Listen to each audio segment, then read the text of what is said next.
La vida de los niños ha cambiado en muchos aspectos, la mayoría para mejor. Hoy cuentan con un abanico de herramientas con las cuales pueden expresarse de forma creativa.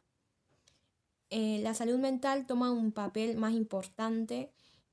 Con tan solo presionar un botón, con frecuencia obtenemos el apoyo de nuestros familiares y seres queridos.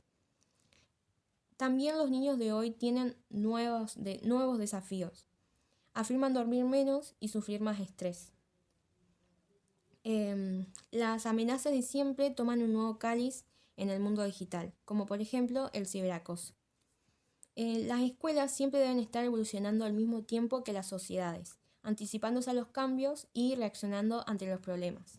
Si bien solemos desconfiar de los nuevos cambios, tenemos que darnos cuenta que la tecnología ha cambiado drásticamente nuestras vidas.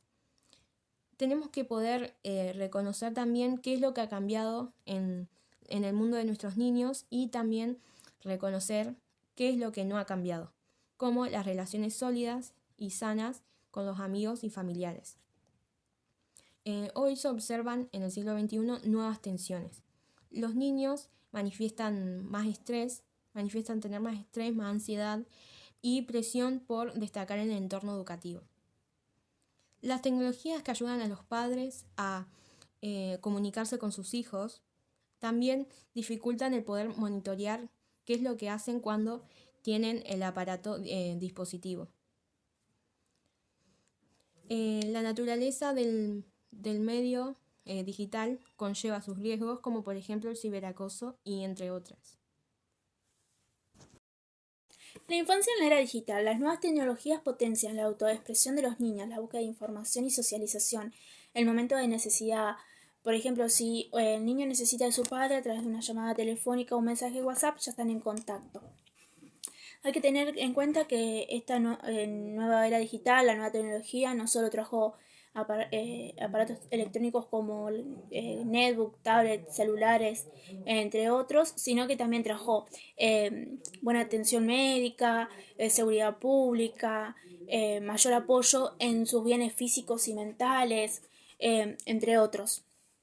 Los niños del siglo XXI hoy son sujetos de presión, es decir, que tienen padres helicópteros. ¿Esto qué quiere decir? Que los padres están constantemente pendientes de los hijos que hacen y que dejan de hacer. Por ejemplo, eh, está, buscan que su hijo no tenga ningún tipo de perjuicio. Lo que trae esto es que tener un hijo en su casa con un celular y no haga otro tipo de socialización, por ejemplo, ir a correr con el vecino o con algún amiguito, una enfermedad que va creciendo es la obesidad. Por eso, al tenerlo encerrados en una casa para que no corran peligro, trae este tipo de enfermedad. Que esto preocupa porque puede traer dificultades en desafíos físicos, psicológicos y sociales. Por otro lado, la tecnología como que sacó esas tradiciones o culturas, por ejemplo, ir al cine, escuchar la radio, la televisión, porque hoy está dentro de un celular. Bueno, la infancia en la era digital depende de 4 factores que son los que intervienen para esta etapa. La primera es la salud. En este tema se relaciona con lo que es la actividad física, el juego, los hábitos alimenticios, si hay un consumo de drogas, de alcohol, y lo que puede llegar a generar, entre otras cosas, que es lo más leve, el sueño, que es lo que los mantiene inactivos a los niños. Por eso es importante tener una buena salud. ¿Por qué? Porque cuando los chicos tienen una buena salud, aprenden dentro y fuera del aula. Pueden participar en sus comunidades y estar activos. Pero no es el caso de lo que pasa hoy en día. Hoy existe un aumento de la actividad física inadecuada. Es decir, no se le dedica 60 o 40 minutos a una actividad física, no se le da importancia, ni a los niños ni al resto de la sociedad en sí. Y no se habla solo por la estética, sino que la actividad física es muy importante para nuestro organismo, para desarrollar bien todo lo que es el metabolismo. Por eso hay un gran aumento en el sobrepeso, en la obesidad. Esto tiene que ver mucho por los hábitos alimenticios, en los que se consume mucha comida chatarra, muchas gaseosas, dulce, salado. Y lleva a que el niño decaiga su estado físico, que esté inactivo. Por eso es muy importante fomentar el juego. El juego es un derecho que tienen todos los niños, incluso está en la Convención de los Derechos del Niño. ¿Por qué es importante el juego? Porque ayuda a generar creatividad, motivación, eh, ayuda a desarrollar el bienestar físico, cognitivo, mental, social de todas las personas, no solo de los niños, sino que todo en general. Ayuda a demostrar destrezas de motricidad fina y la aptitud física. Además, los mantienen en constante interacción social. Yo voy a empezar a hablar sobre lo que es el bienestar emocional, ya que es importante detenernos en los problemas de salud y buscar una solución pronta, ya que en la infancia o la adolescencia puede ser recurrente y repercutir de una forma negativa, ya que el bienestar emocional en nuestra vida diaria es esencial, en nuestro bienestar en general, ya que también la infancia y la adolescencia son periodos cruciales para nuestra vida, ya que los problemas de salud en los adultos pueden comenzar en este periodo crucial de la adolescencia a la infancia, donde marquen un antes y un después, eh, lo que nos puede llegar a ayudar a mejorar nuestro bienestar emocional puede ser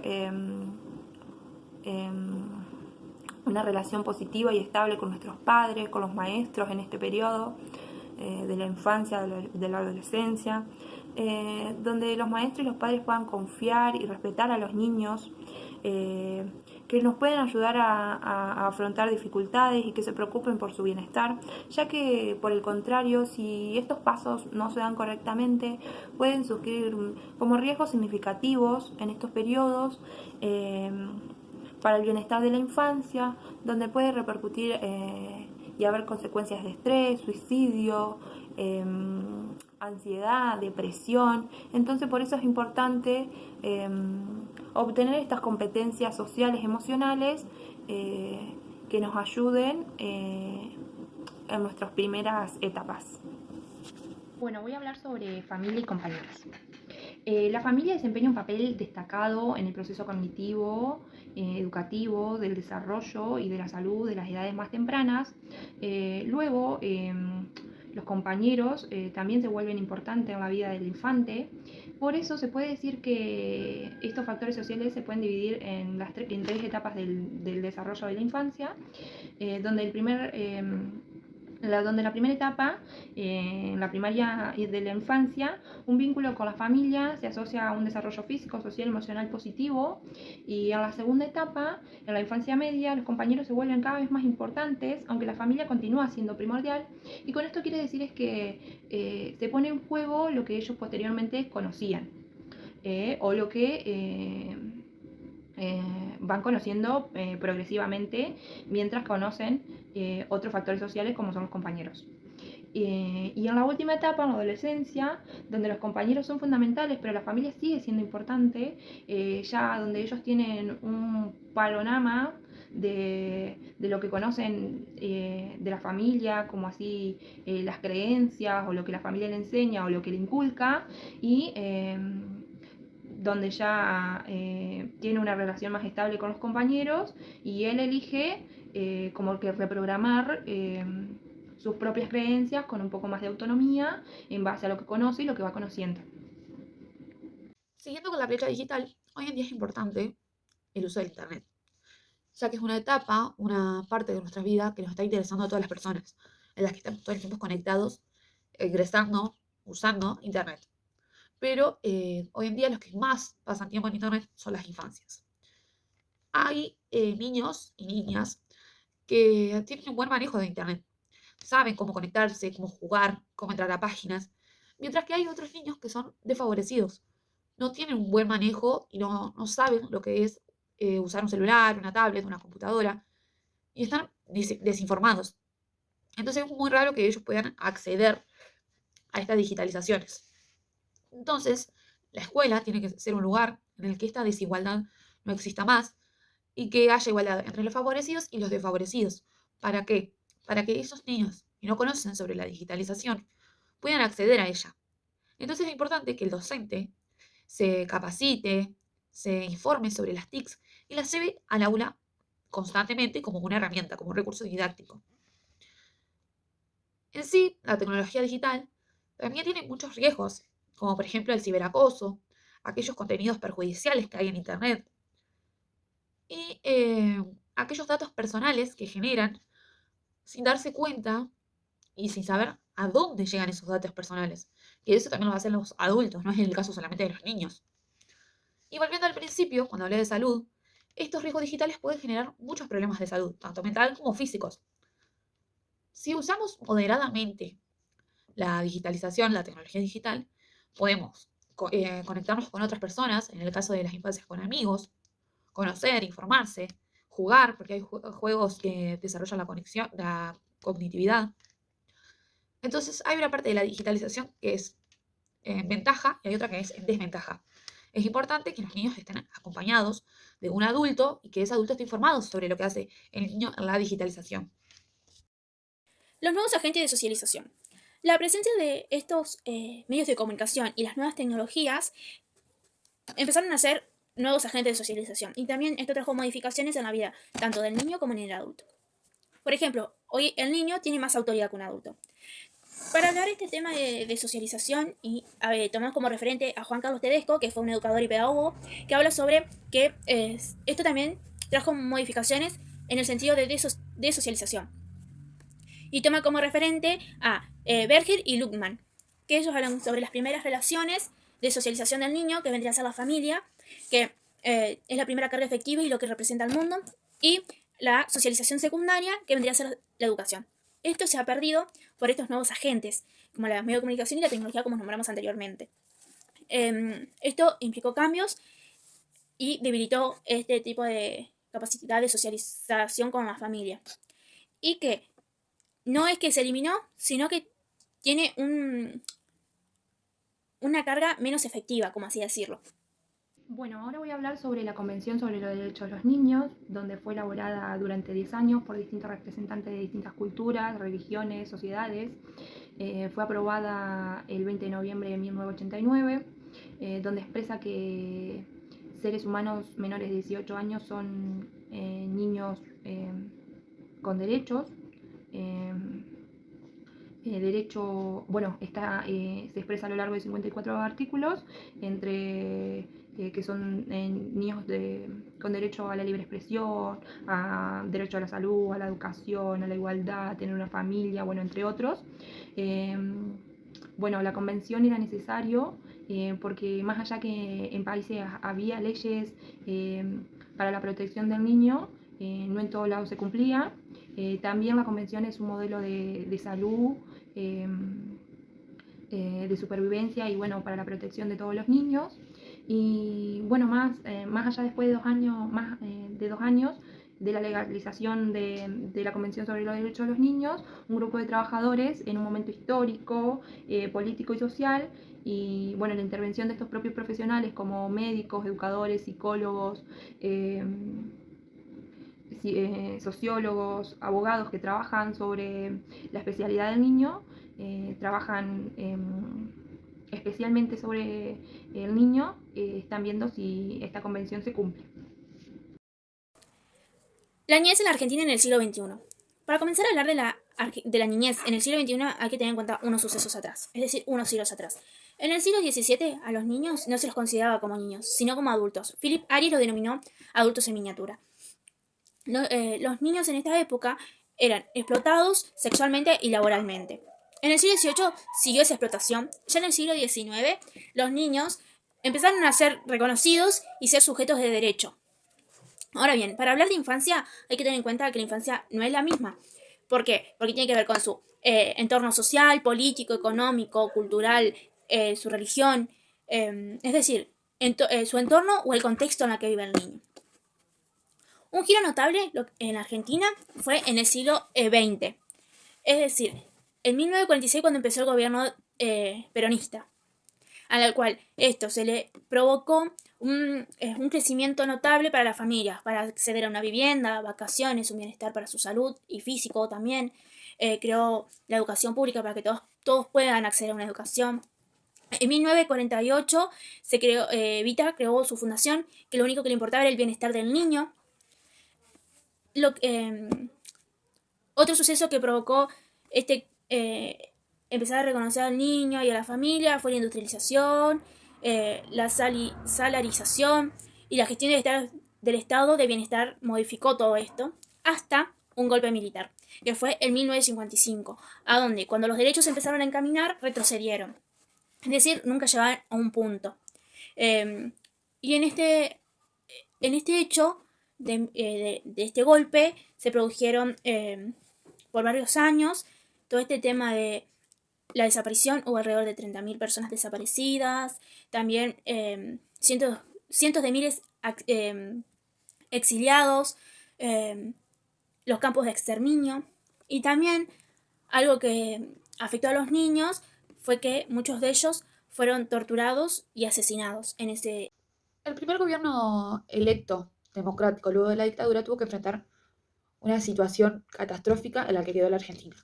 Entonces tuvo que restaurar los derechos vulnerados, la búsqueda de la verdad y la justicia, el procesamiento de los responsables del genocidio y afrontar la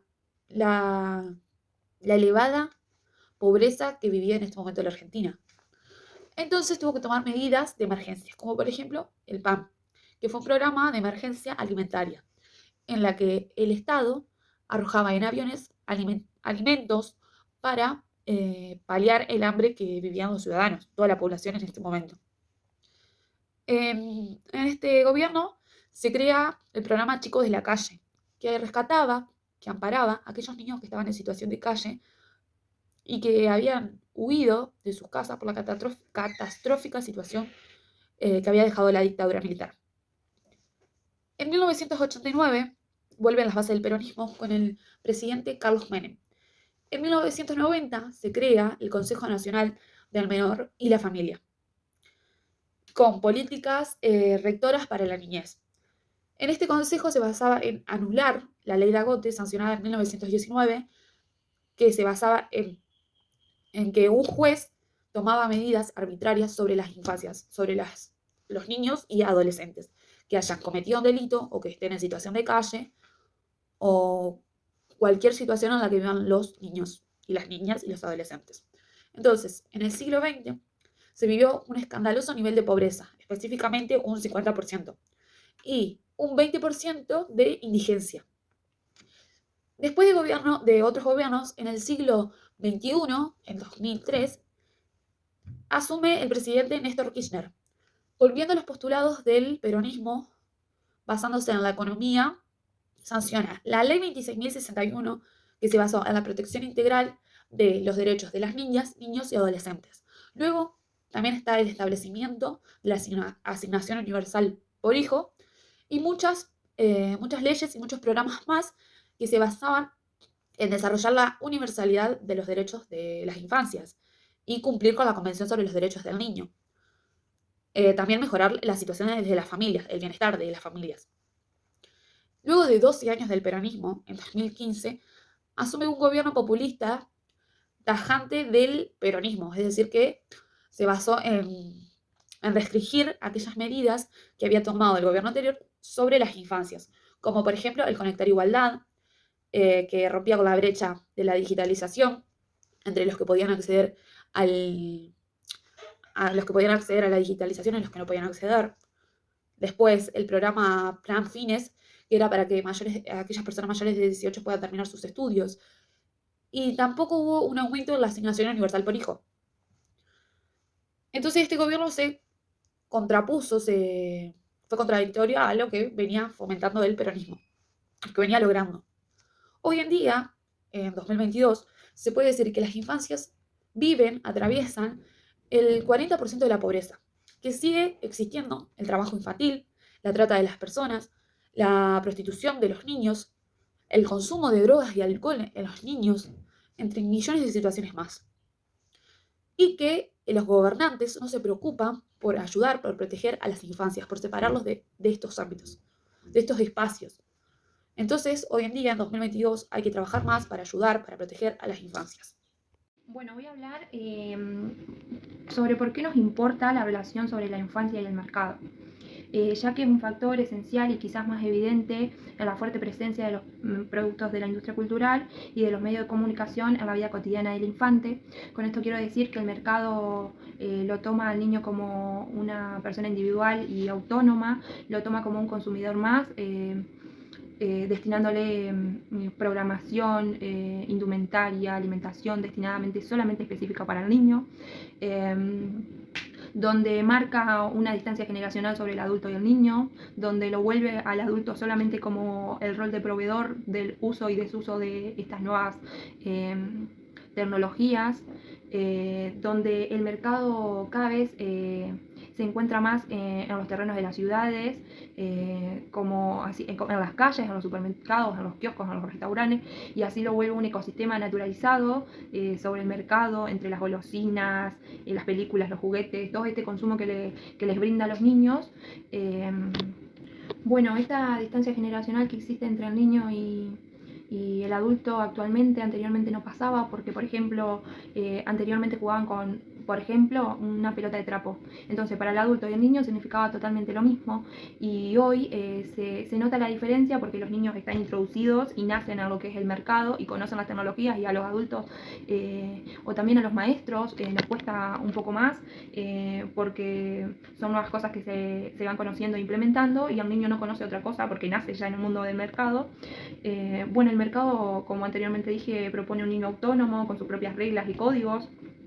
La propuesta del medio y del mercado siempre se ve como algo cruel porque pertenece como a lo que es la moda o lo inevitable, que sí o sí lo querés tener, como por ejemplo el niño, no sé, un último celular que haya salido, pero también marca la debilidad de la idea de la decisión y la responsabilidad y la autoridad paterna y materna.